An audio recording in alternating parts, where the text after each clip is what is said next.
From the Sugar Shack Studios in Texas, USA, it's the InWheelTime Car Talk Show. Just ahead, Aiden Bergsman from the Anderson Economic Group talks to us about the auto tariffs that start next Wednesday.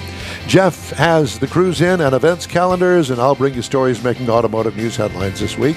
Howdy, along with Mike out of this world, Mars. We always need more Jeff Zekin. I'm Don Armstrong. Glad you could join us. And David Ainsley is preparing to join us next Saturday at the Hemi Hideout. We invite you to join us out there as well. Jeff, John Hovis is going to have an open house at the Hemi Hideout. Usually has a couple of them every year. Yep. It's your opportunity to take a gander inside yourself, and we highly recommend it for anybody and everybody. Children under 12 are not welcome. And the weather's going to be beautiful. It is. Yeah, it truly is. All right. Let's go to the Anderson Economic Group. And the gentleman's name is Aiden. It's great to have you with us, Aiden Bergsman. Pardon me? Did you lose your place again? Well, yeah, I did. I'm sorry. And I Aiden, how are you? Good afternoon, guys. How are you? Well, very well. Where are we speaking to you from? I am in the office currently at East Lansing, Michigan. Oh, very good. You're up in Michigan. Okay, well, good. The hot spot of the world these days, 25% tariffs on automobiles coming from, well, for us, mainly Canada and Mexico, but they also include all the European and Japanese countries. I mean, anything that comes in through a port, they're going to be charged a 25% tariff. And I said this earlier, and that's on top of any tariff that currently is placed on that country. Am I correct? Yep, that's correct. The proclamation just Wednesday this week on the 26th, that was for the car imports and auto parts imports. From any foreign country, and that's on top of as well the steel and aluminum that went into effect earlier this month. Any other tariffs that may be in existence, all of these are really on top of each other. So there's quite a lot of areas for these autos to get hit. And I think that the president said yesterday, if I'm not mistaken, that he is asking the car companies to toe a line on increasing the price of automobiles, which to me means, look, these guys need to kind of suck it up, is what he's saying, I think, is what he's asking for. Are they going to do that, you think? That's a good question. I mean, I guess it's really ultimately up to the manufacturers, and each model is going to be different in terms of how much it gets hit by these tariffs, which would then inform them of what sorts of cost increases they'll see for those models.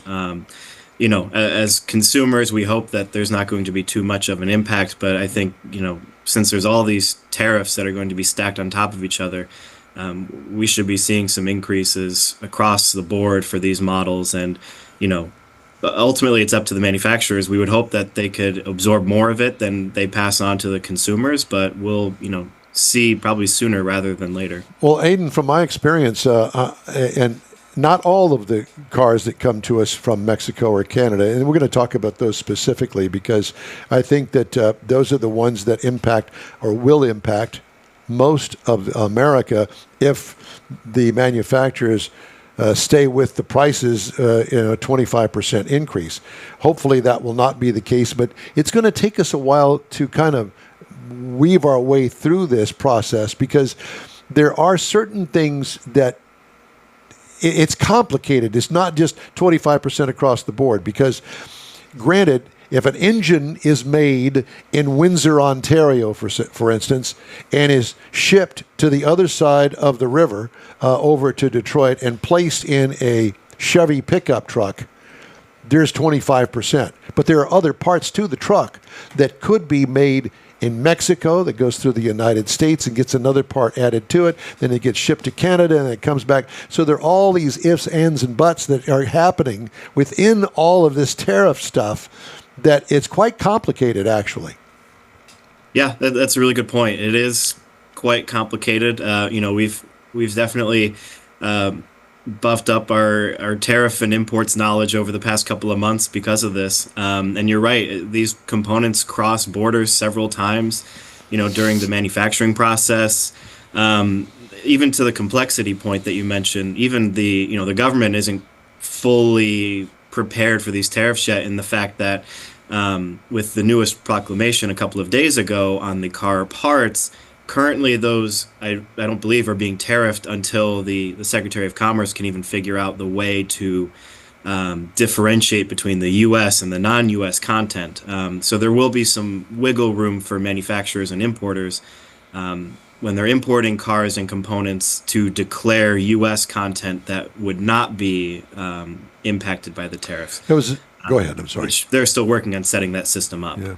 I read a story this morning from Automotive News that the issue is so compounded that what they have done, knowing that this is going to take place a month ago now, well, almost a month ago, that they're cranking out cars as fast as they can in Canada and Mexico and importing everything that they can from the Europeans and Japanese as well. That dealer lots are overflowing with cars, and the dealers are getting as many cars as they can right now, especially those that are made outside the United States. And I would imagine, there's that ripple effect. Order it a month ago and over order for your lot what you think that you can sell. And I would imagine that they're going to have every space and more filled at car dealers. And the word out today was, if you're going to go buy a new car, be prepared to wait for a salesman to sell you the car. Have you heard this too? Yeah, I mean, there's certainly, like you said, a ripple effect, and the timing of it's very interesting. These tariffs were originally discussed way back in November as, really just an idea. And over the course of the last few months, now we've been seeing them, take shape and really become realized and see them change in a way as well. Now with the new tariffs, we're seeing that that's targeting really any import, not just from Canada and Mexico. So that really is impacting all manufacturers, all makes and models. And I think you're right. I think to get ahead of this, some dealerships, they're trying to get whatever they can get their hands on. And not only just from their side, but consumers as well. We've been telling people that if you've got your eye on a car and there's something that you're looking to purchase, to try to make that purchase sooner rather than later, because the price could go up, or if manufacturers during this process realize that certain models really just aren't as feasible to produce anymore with the cost of the imports, they might switch away from certain car models. And for some consumers, that have been looking to buy a certain model, that can really affect their choices in the future. Right, because there are some manufacturers that are actually only building this particular model in Canada or in Mexico, and I'm just going to use those as an example. Sure. It's all over the world, Yeah. but they're only making them there. And my thought was, okay, so Project X car is made in Ontario, Canada, or Windsor, Canada, and that car, it sells, but it doesn't sell in huge numbers. So the only way for me to make any money as a manufacturer is to tack on that entire 25% and sell it up. If it's a $40,000 car, now you're looking at a $50,000 car is the way it works. If I'm not making that much money and I'm not making that many cars, am I going to shut down the factory? Then you get the whole other ripple. The other ripple of it is the unions, because Canada has a union similar to ours. And can they do that without some sort of big brouhaha with the unions? So there are so many multiples involved in this. How do you see things going? What do you foresee? I know you got an idea. Honestly, I think it's going to be from a lot of different angles. I don't think there's really, there's not a one-size-fits-all solution for these manufacturers. Like you said, certain models, if they rely more on imports or manufacturing from foreign countries, the solution's either, like you said, they can keep producing as is and just have to incur that 25%. They could shift their production of that model to the U.S. Or try to produce certain components domestically rather than importing them. They could just completely do away with the model, which would have ripple effects, like you said, with closing down facilities and laying off employment.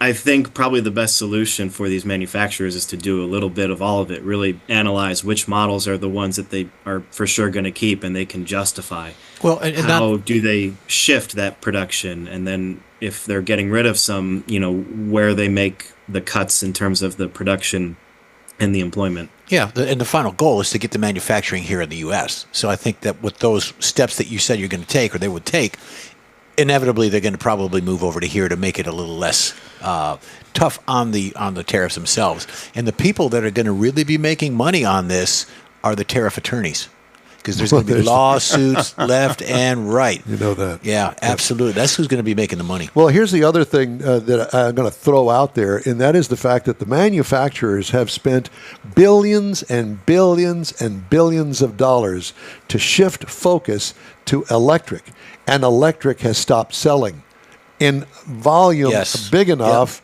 that they can actually make some money off of them. And so now they've put all of their savings, if you will, into EVs and EV factories and battery technology and battery building, all of that. So where is the money going to come from to, let's say, move the Chevrolet plant that makes the Silverado in Canada, and how, because they're going to have to either add capacity to where they're building them, because usually, at least here in Texas, they sell every single one that they make, or they're going to have to just be on hold with your order for your Chevy pickup truck because they can't make them fast enough. Mm-hmm. I mean, the issues are compounded, and it just is not one thing. It's a lot of things.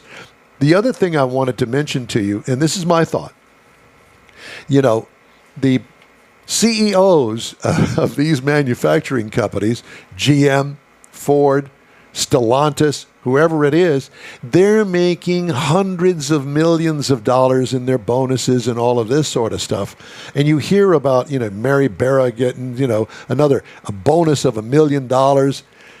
You never hear, well, they're going to take a cut and pay just to help along. It's more of a symbolic thing. Why wouldn't they do that? To get the kudos from the American people saying, hey, Mary Barra took a cut and pay, and I'm going to go buy me a GM. Yeah, I mean, I have no way of knowing if that would actually happen or not. But I mean, as a consumer and, somebody on the side of this that's going to see these impacts, I think something to that effect would really go a long way to help reassure these consumers that they're not just kind of left by the wayside to really deal with, the final decisions and seeing these car prices go up. That, that's a really tough pill to swallow for some people. And it's going to definitely push people, if they were in the new car market, maybe they go used, or maybe unfortunately they can't afford the vehicle they want to anymore. I think what's going to help the consumer get through this process, and even manufacturers, is it's going to, there's going to be a give and take from both sides. And, if that's not only just the restructuring, bringing manufacturing over here, but also, like you said, if there's pay cuts involved, or maybe, the CEOs can kind of help in any way that they can as well. I think that would help consumers know that they're not alone, and that, while this is going on, that they get support from some other aspects of it. Aiden, how many meetings do you think are happening this weekend, right now, today, as we speak, talking about tariffs and what in the world are we going to do? Well, Aiden's in the office. yeah, you're in the office, so there you go. I mean, I would imagine that there's probably going to be around-the-clock headbanging going on in all these major corporations going, okay, what are we going to do and how are we going to do it? Definitely. I was telling somebody earlier today, I said, I think that what's going to happen is that it's going to be a combination of things that these manufacturers are going to have to either individually or collectively, and I think collectively ultimately is going to be the answer. This one's cutting back here. This one's moving the operation here. This one's going to shut down that operation over here. It's going to be a combination of all these things to try to keep a cap on the price of the vehicle, because the price of a new vehicle is over $40,000 on average now. It's a lot of money. Mm-hmm. Yeah, definitely. I think you're spot on there. I think there's lots of, like you said, there's compounding issues, and because of that, there's going to have to be lots of, different solutions that they have to weave and have them work together so that they can, attack this from all different angles. I'm interested in all these commercials that you see now on TV. Hey, take $18,000 off the top of the sticker price and get in the incentive at whatever, 2.9% for whatever time. I wonder how the commercials are going to be. Get involved now and get the 25% tariff why you can't. removed or Yeah. whatever the case. Hey, congratulations on Michigan State beating Ole Miss yesterday. Yeah, that was a fun one. Yeah. I checked in on it every now and then. It was a tight one, but Michigan State got the good Yeah. comeback. So, do you have information, whatever Anderson Economic Group is thinking about the 25% tariffs? We're currently in the process of updating our analysis. We put one out in February, which at the time was based on the February 1st executive order, which was just the 25% country tariffs to Canada and Mexico, which, as we know, has been delayed a couple of times, and we're now seeing this new tariff of imports of cars and car parts. With that analysis, we'd found that we took some data from a good selection of vehicles from different manufacturers, makes, and models. Ultimately finding that car prices could see increases of anywhere from $3,000 to $10,000, even more so for some EV models, which you brought up earlier. We're working currently on updating that analysis. We're hoping to have a release early next week to take into account not only the new steel and aluminum tariffs that went into effect earlier this month, but the new tariffs that will be entering into the equation starting Wednesday. Aiden, we can't thank you enough for joining us today. We really appreciate you. And we're going to be back. We're going to knock on your door again here in not too distant future. Yeah, looking forward to it. Be on the lookout for our release. It'll come out sometime this week. Thank you so Cool. much. Aiden Bergsman, Anderson Economic Group. Thanks again. Coming up, Thank you, Aiden. Jeff has the cruise in and events calendars, and I'll have the stories making automotive news headlines this week. Thanks for joining us on the award-winning InWheelTime Car Talk Show. We continue in 2 minutes. You've waited all winter, and it's finally here. The Tailpipes and Tacos Spring Cruise In. It's been a while, but the popular Tailpipes and Tacos Cruise In returns to the Loopy Tortilla Tex-Mex in Katy, Saturday, April 19th. Make any donation to Shirley's Kids and get a free breakfast taco. There'll be mimosas and Bloody Marys, too. Get to the best cruise in of the year. Tailpipes and Tacos, Saturday, April 19th, 8 to 11 a.m. Cruise in, make a donation of any amount, and grab a free Loopy Tortilla breakfast taco. Tailpipes and Tacos only happens at the Loopy Tortilla Tex-Mex in Katy, 703 West Grand Parkway at Kingsland Boulevard, just south of the Katy Freeway. Join the car camaraderie, and your car will automatically compete for one of 3 chili pepper trophies at no charge. Spring is here, and what better way to celebrate than with a free taco at Tailpipes and Tacos, Saturday, April 19th, 8 to 11 a.m. The InWheelTime Car Talk Show will be there too. We hope to see you then. Come on out. You own a car you love. Well, why not let Gulf Coast Auto Shield protect it? Houstonian John Gray invites you to his state-of-the-art facility to introduce you to his specialist team of auto enthusiasts. We promise you'll be impressed. Whether you're looking to massage your original paint to a like-new appearance, apply a ceramic coating, install a paint protection film, nano-ceramic window tint, or new windshield protection called ExoShield, Gulf Coast Auto Shield is where Houston's car people go. Curbed your wheels? Instead of buying new, why not have them repaired? How about a professionally installed radar detector? Gulf Coast Auto Shield does that too. Get a peek inside the shop and look at the services offered by getting online and heading to gcautoshield.com. Better yet, stop by their facility at 11275 South Sam Houston Tollway, just south of the Southwest Freeway, and get a personal tour. Gulf Coast Auto Shield is your place to go for all things exterior. Call them today, 832-930-5655 or gcautoshield.com. Hey, we hope you'll join us for the upcoming Hot Rod Tour of Texas, beginning April 24th down in Victoria. Oh, yeah. You'll get all the latest from the tour all weekend long, and Saturday the 26th, we'll be streaming our live show from the tour stop here in the Houston area at Spindle Tap Brewery. We thank you for joining us today here on the InWheelTime Car Talk Show. Time now for the Cruise In and Events calendars. Yes, Jeffrey? you got Humble Good Old Days Classic Car Show. It returns April 5th in Humble. It's part of the Good Old Days Festival, and it highlights the town's rich history. Well, there's some good old boys there. Yeah, good old boys, good old girls, all good old gals, all that stuff. And for the history and the community spirit. Pre-1988 vehicles. They've got a kids zone. They got raffles, prizes, all that good stuff. Probably food trucks. You can get on goodoldays.com, car show, for more information. That's in Humble at 110 South Avenue G. Goes from 10 a.m. till whenever. And then you got the weekly cruise in Montgomery, Texas, every Saturday night, 6 to 9. This actually tonight and next weekend. behind McDonald's and O'Reilly's in the Brookshire parking lot, Brookshire Brothers parking lot. And then you've got Kerrville coming up. The Kerrville Masonic Lodge, third annual charity car show in Kerrville, part of the Salvation Army. They've got a fire pup program. They've got the Texas Masonic Charities, all that good stuff. 100% of the proceeds go to supporting the community, so get out there. Your dollar's going to go far. It's at the Kerr County Courthouse, 700 Main Street. Now, Mike, you can't go because I think you got warrants out. You got warrants, you can't go. Kerrville from 8 a.m. to 4 p.m. And then, of course, we've got our cruise-ins. He's got an ankle monitor. Is that what it is? It's got bedazzle bling on it. Yes, it does. It lights up. Kind of glittery. Yeah, It works good during the holidays. It looks pretty. You're never mind. You got the Hemi Hideout next weekend, Tailpipes and Tacos on the 19th. And then Hemi Hideout is a cruise-in. Yep. It's an open house. Yep. Bring your hot rod. Don't have to bring anything. Just bring your regular driver car. Yep. You need to see the Hemi Hideout. That's out in Brookshire, Texas. Go to HemiHideout.com. Let them know you're coming so they can do a head count. Yep. By the way, the Lupi Tortilla taco truck's going to be out there. So if you want to have lunch again, you can do that. That's good. Very I like good, taco. very We were good. just talking about that, and you see the advertisements that we have on there. And the parking. You go park your car, and then we'll wheel you up in a golf cart up to the event, up to the building, and that's all cool stuff, too. So there you go. Cruise in and Very events. cool. Yep. Right? Let's see here. Scammers who share tricks with one another on social media are pushing auto loan fraud to record levels. What? The dollar amount of car loans involving fraud grew last year by more than 16% to $9.2 billion, according to a report from risk management firm Point Predictive. In dollar terms, that's about 1.3% of all auto lending. The increase is much faster than the growth in total lending identified by the Federal Reserve Bank of New York.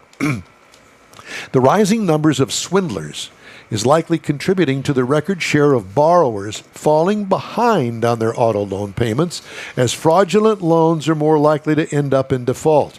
One of the fastest growing types of fraud was so-called credit washing, where credit repair companies file false identity theft claims with credit bureaus or the Federal Trade Commission to help borrowers clear black marks from their credit histories. Indicators of credit washing showed up in 1.7% of loan applications last year, a 162% increase over 2023. Largest share of fraud involves the misrepresentation of income or employment, which can come from both borrowers and dealers. These kinds of inaccuracies accounted for 42% of all fraud last year by dollar amount. Point Predictive said to detect signs of likely income misrepresentation, the company uses methods including tracking the income levels of borrowers put on different applications and flagging significant variations. So beware. Big Brother's watching you. That's it. Yep.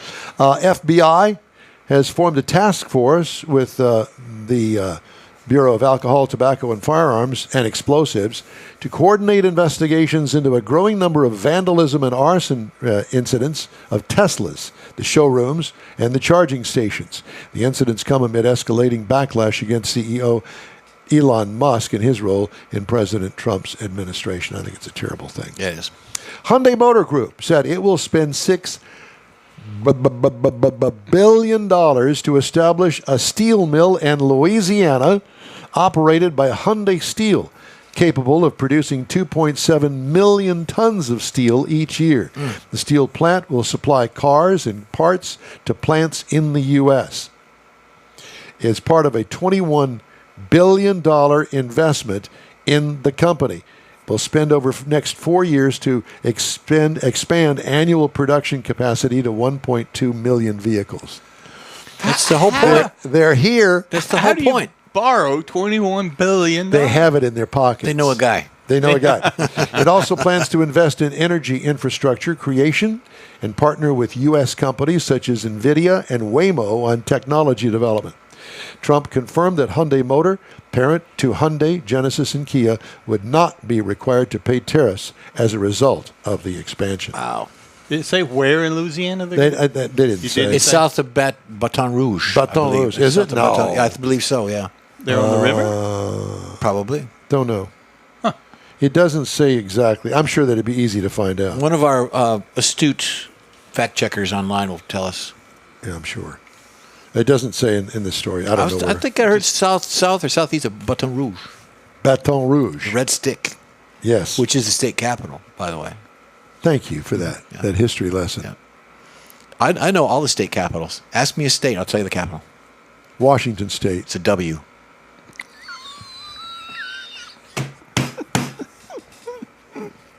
Have you ever thought about doing stand-up? No. I think what you should do is you should really apply for a opening act for Leanne Morgan. But Tom Or- Papa. or Tom Papa. We saw Tom Papa a couple weeks ago. It was awesome. That was actually last week. Was it last week? And it was very Time good. flies. It was fun. Yeah. Well, if you have not heard of Tom Papa, we highly recommend. Yeah. He's got a special on Netflix. It's pretty. Several, yeah. And he's a clean comic. Yeah. Well, every once in a while Yeah, there'll be a he word might- here or there, but A dang it or a darn Kind in of there. like us. We're pretty clean most of the time. Some of the time. when we're on the air, A little bit of the time. when we're on the air. Exactly. All right. Well, we're going to have to take us a little break here, I think, gentlemen. Are you okay with that? Yeah, Am the I- show has actually gone kind of fast, too fast. We might need to do another 2 hours or something. Not today. Okay. But maybe Not next week. today. InWheelTime Car Talk shows after this. Stay with us.